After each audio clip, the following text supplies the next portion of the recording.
2024 is going to be the year that you are going to want to make sure you are using text messaging and SMS messaging in your marketing plan. Today's guest, I am so excited, you guys finally get to meet my friend Mitch, who is the CEO of Subflow. Subflow is the SMS community building platform that I have been using with my community builders. We started last fall and I am loving it. And I was so pleasantly surprised at how much my audience loves getting text and how much I love sending them. And Subflow is only growing. You guys are going to hear all about that directly from Mitch. But before I bring him on, let me tell you a little bit about Mitch Lawson, who is the CEO of Subflow. He is a dynamic and accomplished professional with a diverse background in entrepreneurial ventures. We talk a lot about being an entrepreneur in this episode. His background is in product development, but also in military service.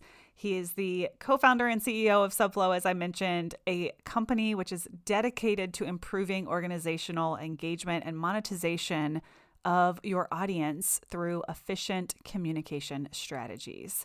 So before founding Subflow in July of 2021, Mitch served as a product development specialist and held significant roles at Lonely Planet, which he also will discuss in this episode.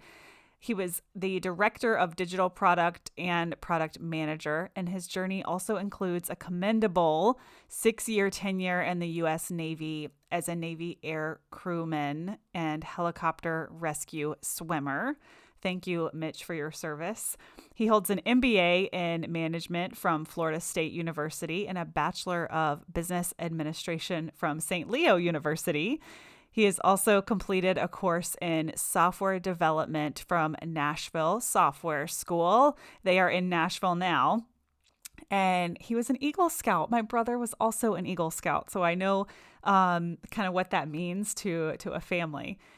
And he's been honored with several awards, including the Air Crewman of the Year, Sailor of the Quarter twice, and the Naval Achievement Medal. And beyond all of this professionalism, he's a dedicated family man and proud father of 2 boys, a fellow marathon runner, and he loves showcasing his commitment to both personal and professional excellence. Sounds like a CEO entrepreneur to me.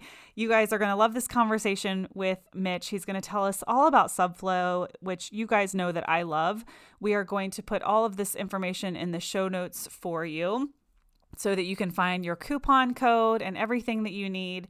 This is episode 141.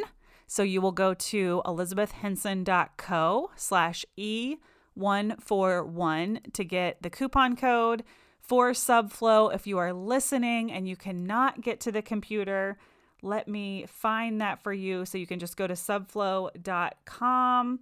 And you can get 50% off for 3 months if you use the code Elizabeth 3 months.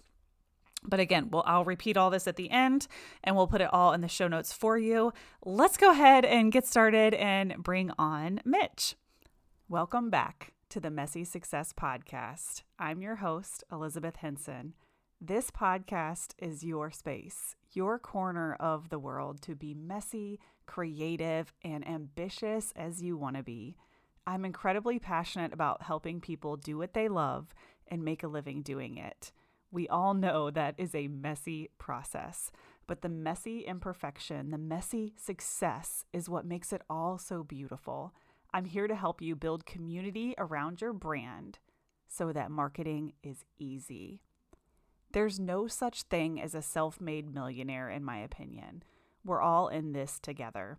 We shine the light on others, focus on leadership. And our theme here for 2024 is the 1% adventure, where we're getting 1% better every single day. So what do you say we get started?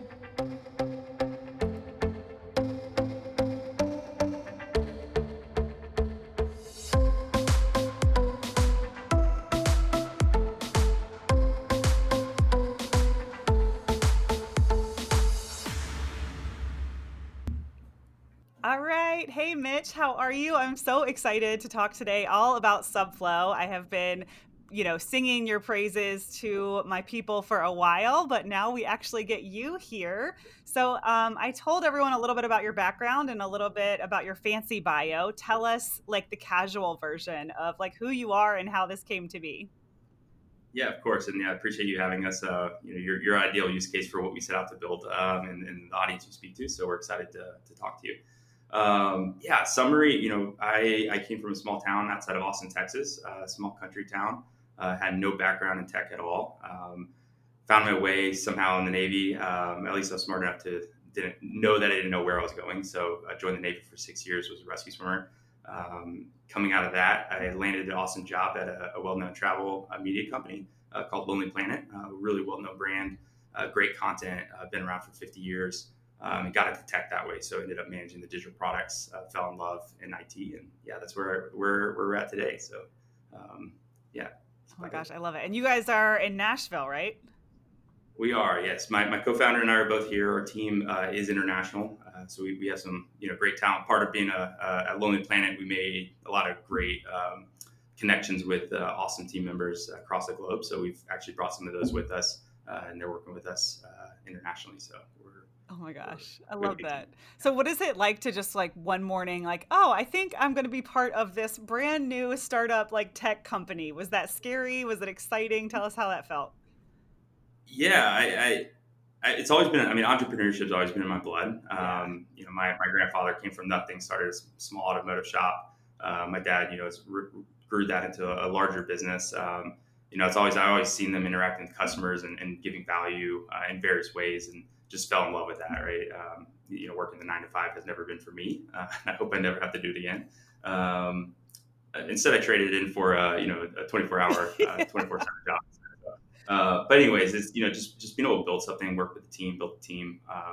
A ton of passion there. The idea, I think it came. There's a lot that we could talk about how the idea Subflow came about. But yeah, taking the leap in terms of just starting the business. I think the idea. I was actually at the hospital with our second child. My wife, she was a C-section, so we had to stay there for 3 days. And as we're waiting, I'm like over there on a pen and paper, and I asked my wife, I was like, "Hey, I want to start a company." And while we're in the hospital, and she's like, "Oh, just go for it, right? Like as long as you stop talking about it, go for it." So yeah, we launched it. Brought on my co-founder, convinced him somehow that this great idea needed to be built, and yeah, that's where we kicked it off.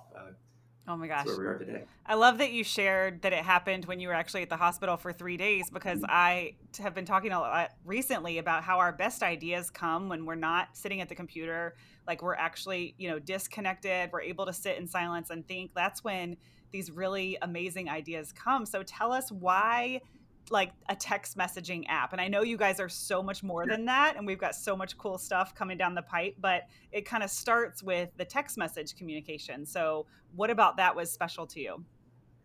Yeah, going back to Lonely Planet, sitting at Lonely Planet, our job was we had 50 million monthly active users at our peak before COVID, and a couple of Google algorithm changes. We had a ton of audience coming to our site every single day to absorb content, to read an article, to learn how to travel in Paris. We had all this great information, and as leading the digital product team, our job was how do you re-engage that audience and then drive them to some type of purchase. For Lonely Planet, it was a book, it was a booking a hotel. But the truth of the matter is, no matter what we tried, over out of 15 million people come to our site, the average return visitors were less than 5%, right? And that's coming from a brand that's been around 50 years. It's well known in the travel space. It's well trusted. And the truth of the matter is, like, content is no longer king, right? It's the connections you make with that content. You have to be able to re-engage an audience effectively and build a community around that. And for us, it was like we sat down. It's like, okay, how do we solve that? We tried various ways at Lonely Planet. Some worked, some didn't, but it's still not as effective as we'd like. And then after we left, still pondering on that. How do you give an organization, a community builder, a healthcare organization? They have an audience? How do you help them engage them more effectively? And when you look at the data and the numbers, there's nothing that beats text. It's just easy, it's intimate, it's direct, and 95% open rate, generally read within 3 to 5 minutes, and a 30% click through. It's the most effective tool. to engage an audience. Granted, it has a lot of downfalls, which we can discuss as well, which we compensate for in other ways. But it's a good way. It's like if you want to be the most intimate with your audience and your customers possible, ask for their phone number. I'd rather have 100 people that give me their phone number than 10,000 that give me their email. And that's just me, right? So that's where we started with SMS in that platform. Yeah. And I'd say we're just go on where we're going to be different than your traditional SMS tool, marketing tool. Most SMS tools are going to be focused on using that as a purely marketing, right? Coupons, BOGOs, deals, offers.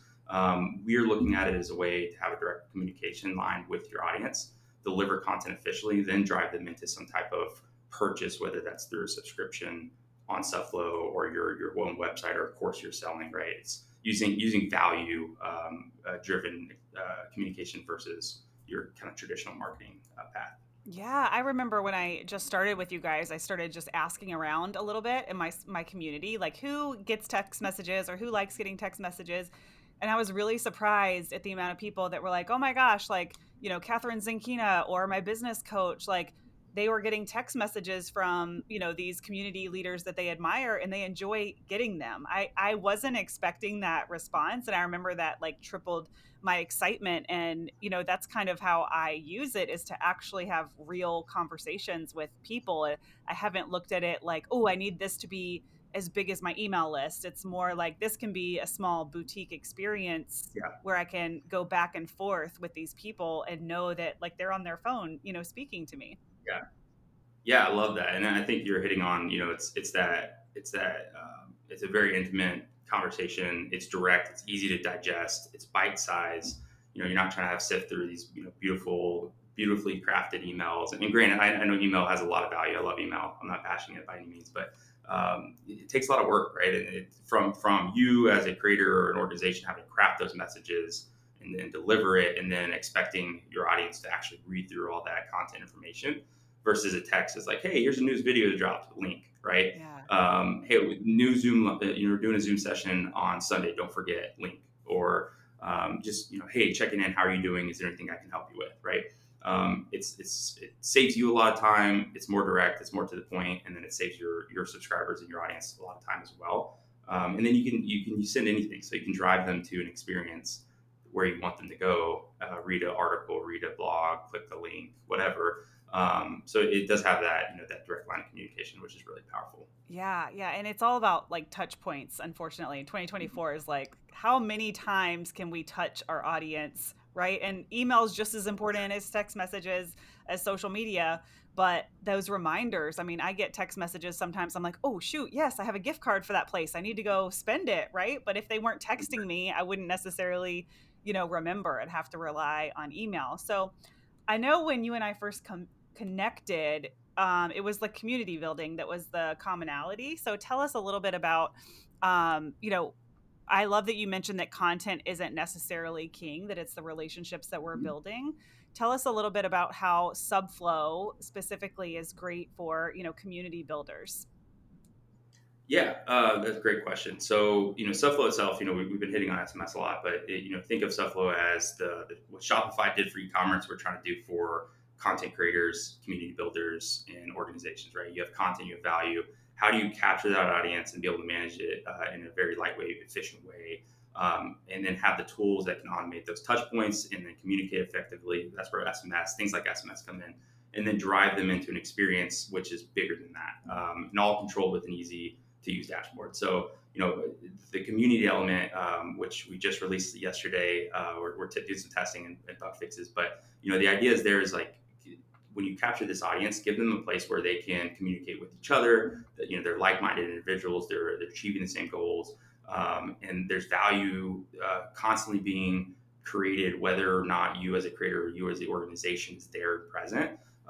You're fostering that community, you're growing that community, but you're giving them a place to engage, right? And then from a business perspective, you're using things like SMS to re-engage that audience, to drive them back. So, hey, there's a new conversation that's happening. I think you should check it out. Or we just dropped a piece of content.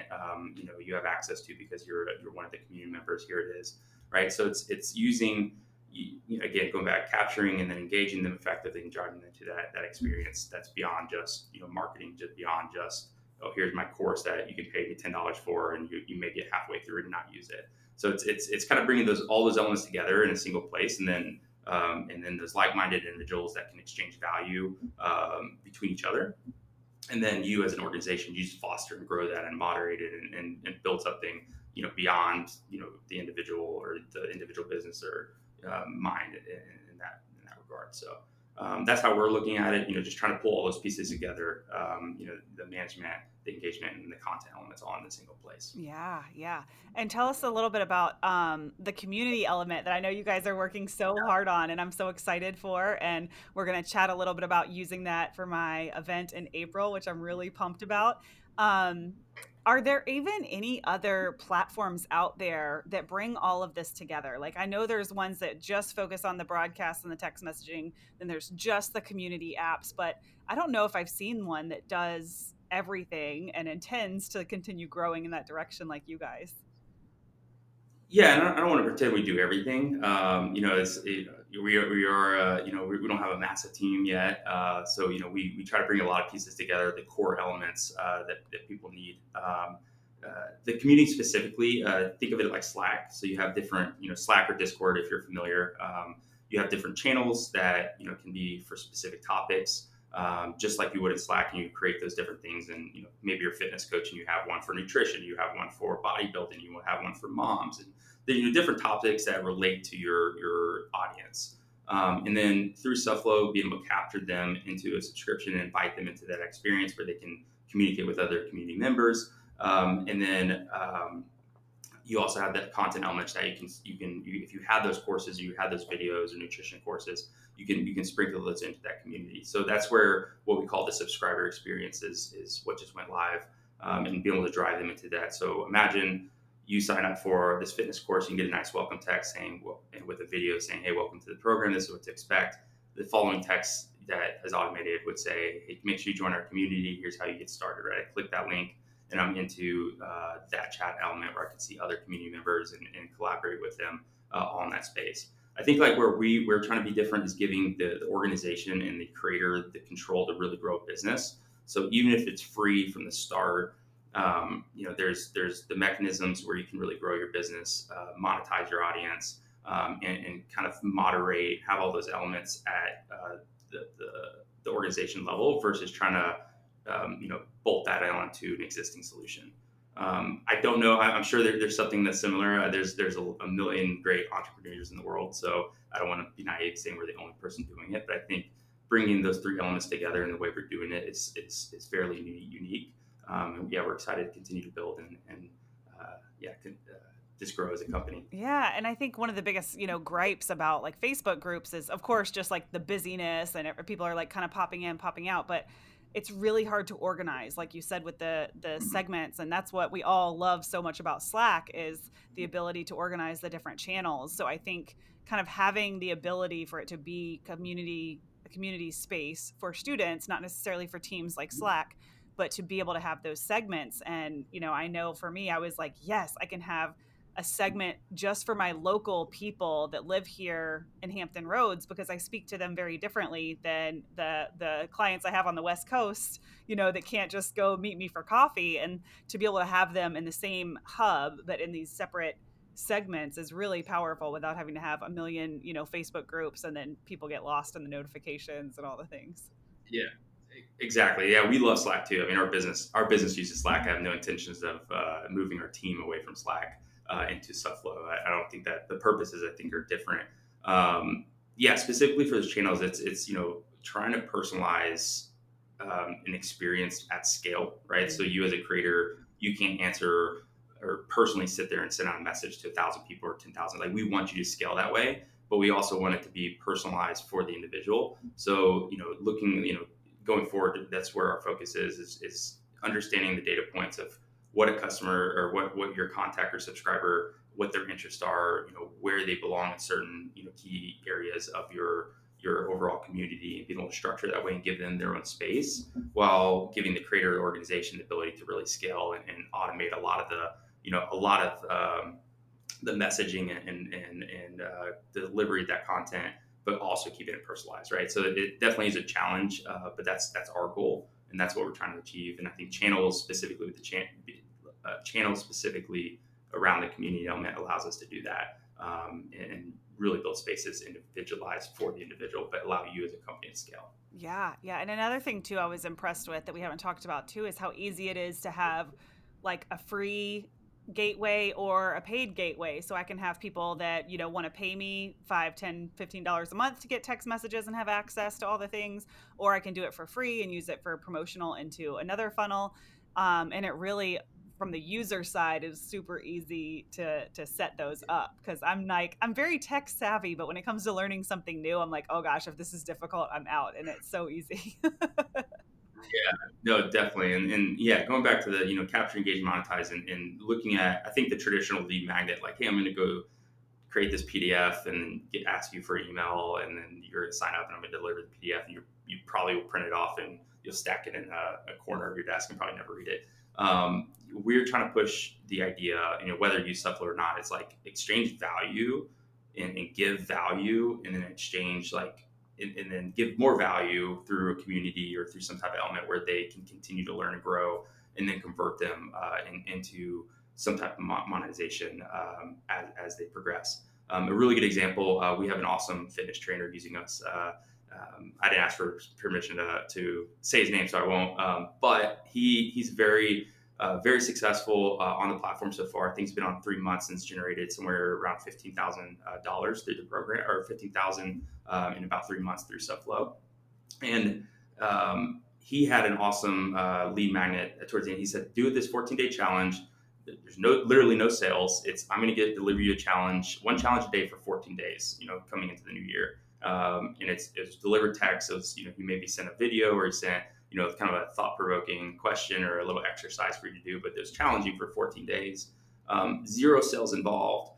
But through that program, just by delivering value, he generated $5,000 in one-on-one coaching, just from people like, "Hey, I love this method. I love what you're doing. It's personalized. I can tell you care. Can I do what other coaching services do you have?" Right. Yeah. So it's like building that relationship. And through that kind of automated sequence that he delivered through Subflow, he captured their marketing information. So their email, their phone number, their name. He has a direct line of communication with them. He delivered value and gave them a way to communicate directly with him. So it was a very organic way to grow an audience. And he didn't have a single marketing message in those 14 days, right? So it's just an example of how I think delivering actual value and building community and then converting it into revenue really works, and people appreciate that, and authentically or organically look for that type of stuff. Yeah, and I love like using it for a challenge because I know when I'd sign up for these week or 2 week challenges, I'm like so excited in the beginning, but then it just gets lost in the shuffle of my email and my day to day. And I think if it were to come to my phone, I probably would be more likely to engage with it because it's like it's a separate container, right? Like I really separate all my work stuff, which is like in my browser on my computer, and then my phone is kind of like more personal, like it's going with me to all the places. So I can see why that would be so beneficial, especially with that challenge model to use text messaging. I'm like, now I have a new idea. Yeah, exactly. And yeah, for on that note, I actually signed up, as a subscriber on the other side. And right in that time, my wife and we got sick, and I kind of dropped off for like 2 or 3 days, and I guess Craig noticed, or I just said his name, sorry, but he literally texted me like, "Hey, just checking in. Like, I haven't heard from you the last 2 days," right? So it's like that nudge. I'm like, oh, like I got to go catch up. So I went back and did the last 3 day challenges. I caught up. And like, here it is, and it was a reminder. You're gonna get that text. Yeah, it's pretty motivating. It's fun from the subscriber point of view, and getting that kind of content delivered that way. Oh So yeah. I mean, the that's feedback I definitely started when I started with Subflow, I did a similar like a 30 days. I said just for 30 days for this month only, I'm going to send you guys, a prompt to post in your group, like a community building prompt that you can literally like copy and paste and go post in your own Facebook group to generate engagement. And yeah, the feedback I got was great, and it was a great lead up into my course launch that I did after that 30 good. days. And um I love that. I'm like, oh man, I got to get it going again. Got to get it going again. But it was really good. And the feedback was so awesome. People would like heart the messages or they would reply. And I was like, oh, this is so cool. Yeah, I love that. Yeah. I love that. Awesome. Okay, so tell us like what does your day look like? I'm like, I know my audience is excited to hear about Subflow, and we all know text messaging is super important in 2024, but they also really just love hearing stories from other entrepreneurs. And I know you said it's in your blood, which I can completely relate to that. And you work 24/7. So are you guys in the office most of the time? Do you work mostly remote? I know you said you use Slack. Like, what does it look like for you guys? Yeah, we are 100% remote. One of our investors has some awesome office space that we get to sit at. So I come here. I have two young kids, so I love working at home, but my productivity level goes way down when I'm home. So I have to get out occasionally. But everybody else is remote. We're all over. We use Slack. That's like probably my social media. I don't have Instagram or Facebook, so I sit on Slack and message when people are on. But yeah, my day, as an entrepreneur, I think that's one of the hardest, one of the most rewarding, but hardest. And it's not, people say they're working 18-hour days. It's not that they're sitting. I couldn't physically sit behind a computer for 18 days, but your mind just does not shut off. You have to force yourself to try to break away from that, and I find that very difficult. I'm trying to get better at it and really focus on being disconnected at times. But yeah, like I mean, this morning my 2-year-old woke up and came in our room, and I'm wide awake. And the second I'm up, it's your mind starts thinking, what to do. And we have some team members that are overseas, so they're already online. So I make the mistake of looking at Slack and jump into conversation. So I often find myself up at 2:30, 3 o'clock in the morning, just getting some work done. And then yeah, you get just work with product, work with engineers. Still, I'm not a sales guy by trade, so or naturally a salesperson. So I'm really focusing on trying to improve my sales processes and outreach and consistency, and working on finding more customers, introducing Subflow, and then helping them on the customer side once they're there. Also serving in the customer success role, making sure, okay, how are you using it? You and I are going to have a conversation after this for how you could see using it for your next conference, and just sitting with those customers and be like, wait, this is what we have. Like, tell me what's wrong with the product. Tell me what you want to see. Tell me what doesn't make sense, and I take that information back to the designers and to the engineering, and then into sales again. So it's a constant cycle. And as an entrepreneur, you kind of have to do all those things, which I know you relate to. Uh, and yeah, but it's fun. It's fun and rewarding at the It same is, time. yeah. It's so funny when entrepreneurs get together because we can all relate to that. Like, I don't really work as much as you think, but I can't turn my brain off. Yeah, Like, I yeah, literally can't turn it off. I have to teach myself ways, like to go to the gym, between the yeah. time I'm working and then like my kids get home so that I'm ready for them and like turning it off. But sometimes it's like, yep, How that 3 a.m. wake up will get you. Yeah, have you found anything that have you found anything that kind of works for specifically? I think my main thing is like when I'm with kids, like shut it off, and Yeah. I'm not always great. My wife, is the best person to be like, hey, just get off your phone. So Yeah. Slack, obviously, but yeah, look, do you have any kind of Yeah, I mean, I think tricks for me the to? big one is like exercise is my transition. So most people love to Okay, work out in the mornings. That will never be me. I've never been that way. Maybe because I was a college athlete. You were an athlete too, and I always worked out at the end of my day, like 3 to 6. That's how it always was from yep, high school to college. So I've trained myself that that's the time that I go work out. And even sometimes as I'm working out, I can't stop my brain from thinking about work. yep, But I think it's like changing my clothes and then coming in and getting dinner ready or building make my smoothie or whatever. It's like I'm creating that habit that is changing, like I'm no longer working, right? And yeah. then sometimes my mind won't stop, but at least I'm like trying to get away from my computer, and I'm really trying to train myself right now that my best ideas come when I'm not at the computer. I don't have to sit at the computer to make money. I can make money when I'm on a walk, when I'm doing whatever. But yeah, it's really hard. Yeah, no, that's good. I think maybe that's I like working out in the morning, Yeah. or running or something like that. I get a lot of gets things firing for me. But I think yeah, from the office to the house, it's less than 10 minutes for me. So it's yeah, trying to figure out something to transition. Maybe it's like shutting down the computer a little early and walking around here or something. I don't know, before I come home, but that's a good idea. I like that. Yeah. I mean, it's a blessing and a curse, right? And I love that my husband always says, like, I love that our kids get to see both, right? Like, they get to see you that's extremely creative and does all this stuff. And then they get to see me with like the stability and the 9 to 5. It's like they're getting exposed to the best of both worlds, I guess. Yeah. Yeah, And like that's awesome. my 10-year-old is super entrepreneurial. She's like wants a YouTube channel. She's super artistic and creative, and I'm like, sorry, I guess it's in the blood. Yeah, upselling the Girl Scout cookies. Yeah, yeah, exactly. Oh my goodness. Okay, I Love it. know you have a coupon code that you shared that we will put in the show notes. Is there anything else about Subflow or about your journey that you want to share? You are a marathon runner. Is that what you did? Were you a runner? Yeah, one time One I was time. training for a second and got hurt. It's I would love to do. I have goals to do them again. Yeah. Yeah, that was the most challenging, one of the most challenging things I've done. But yeah, I think for Subflow, I think the main thing is if you're looking at building a community, you're looking for monetizing an audience and engaging them more authentically.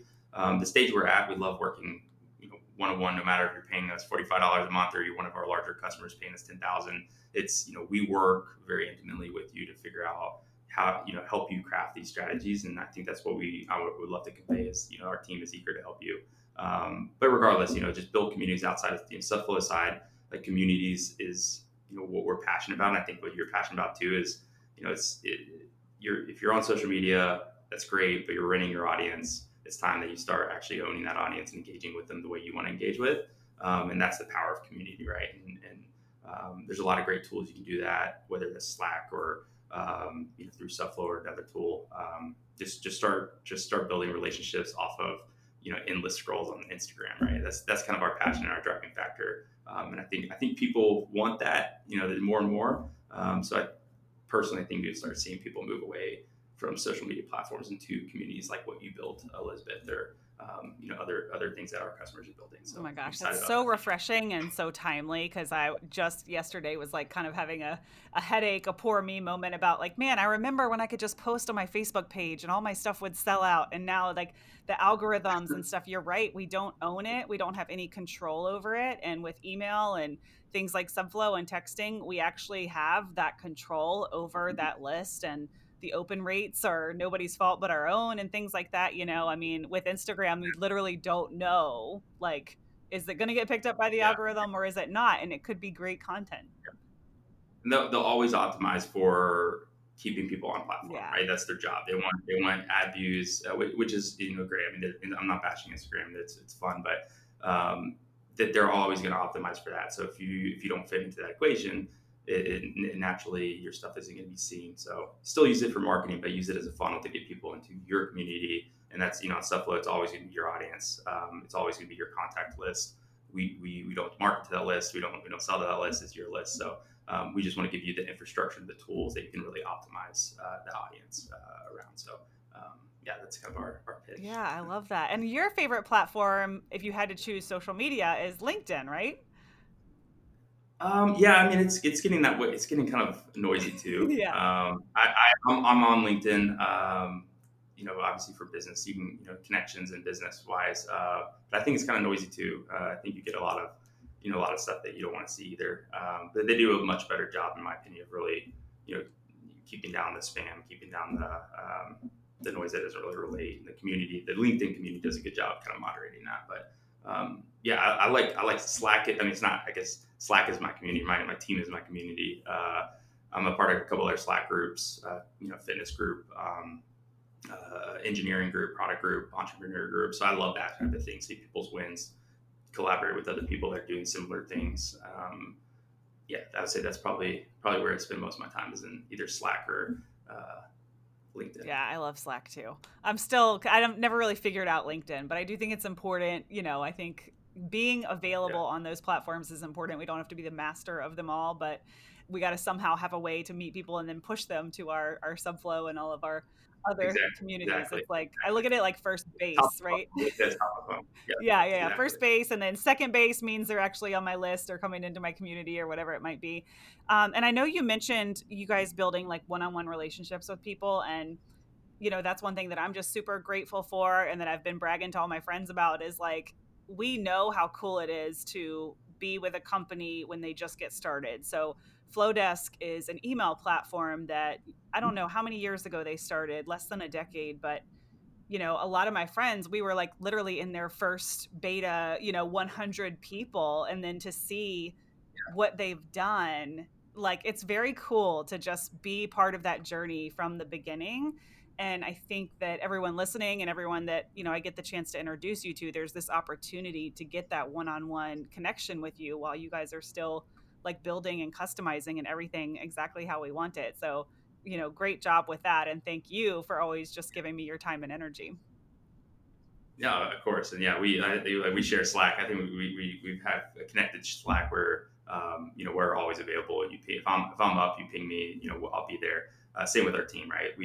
There's a do things that don't scale mentality. I think it was who was that? That was Paul Graham, I think. But yeah, focus on the customers, like your needs transition directly into our roadmap. So that's what we love, and we'll ideally do that forever. Obviously, hopefully we're super big and we can't do that for every single person one on one, but continue to find ways to do that at scale would be awesome. Yeah, you can build, you can have a team that has people that still give that support. I think it really separates you guys. And I I think love there's it a when you're I like, think yeah, that, let's have a Slack channel. I was like, oh, well, that's so freaking cool. Like I can just ask a question anytime I want. It's so great. yeah, tell me all the problems. Yeah. But no, that's I think there's a story I love. Brian Chesky with Airbnb. He used to go to individual early on. He would actually show up. The images on people's listings were pretty poor, so he'd actually show up with his camera and take photos of the houses to make the website look great, make their houses look great, which ultimately to kind of got them accelerated and just being the kind of that leader in that space. So I always take that at heart. It's like if Brian Chesky, the founders of Airbnb, can go take photos across the country of somebody's home, we can have one-on-one calls as long as possible with customers using the product to get their feedback and figure out how to improve. Oh, that's such a good point. Yeah. One of the things I did when I was building my photography business is like I just gifted sessions to business owners because I wanted to meet entrepreneurs. I wanted to hear their stories. And yeah, I would just Oh, I love feature their it. business and take pictures. And I didn't even really think anything of it at the time. But looking back on it, I'm like, oh, yeah, I guess that was a smart like business marketing move. I Yeah, was yeah. just You young and build, yeah, wanted to learn. yeah, but you build those relationships and it helped you grow your business. You got feedback, and so it's not some cost. It's you're kind of paying. It's I don't know the right word for it, but yeah, it's future proofing through real relationships, I guess, Yeah. and learning along the way. Oh, I'll have to do an episode about that. I'm like, let me write that down. Good stuff. Well, Yeah. thank you, Mitch, so much for your time. We're going to put all these links in the show notes. I've got some one on one introductions I'm going to be sending your way, and we have the coupon code. Is there anything else in the meantime that we can do to support Subflow? No, just yeah, get in there, try it out, give us feedback, good or bad. Tell us what you like, what you don't like, and we'll continue improving and build an awesome product. So, Cool. Well, thank you so much um, for your time today. I appreciate yeah, it, and I thank you, appreciate all the Elizabeth. hard work you guys are doing. Appreciate you. Thank you. Yay. Okay. Just a reminder this is episode 141. So, to go get your discount code for Subflow, if you want to schedule an appointment with Mitch, you can do that directly from the show notes. You're going to go to elizabethhenson.co/E141. And everything you need will be there to try out Subflow. Just get in contact with Mitch. He will get you connected and hooked up with the best package for you and the best, way to get started, and go ahead and start texting your people. I am such a huge fan and advocate of SMS texting in this day and age of marketing because so many good reasons that we just talked about. You don't own your audience if you're just relying on social media. And it's just another touch point. And being top of mind and having lots of touch points for your content really is the key to success and community building. Having that place where you can constantly cast your vision and help your people. So head on over to the show notes. Don't forget our event is coming up. You guys are going to be able to test out the Subflow hub for our event. You can go to elizabethhenson.co/event to register. In April, we're going to be bringing a bunch of entrepreneurs together in one room, talking about how we can continue to make business light and easy. And it is just going to be a vibe. I can't wait. And I'm actually hoping that we can get Mitch and his team to either join us or somehow, be connected with the event too. That's all a work in progress. But thank you guys so much for tuning in today. Make sure that you connect with Mitch on LinkedIn or reach out to him and schedule a meeting or give Subflow a try. And as always, if you love this episode, make sure to leave us a review and share it with a friend. It truly means the world to us over here at the Messy Success Podcast. I love you guys so, so much, and I will see you next week.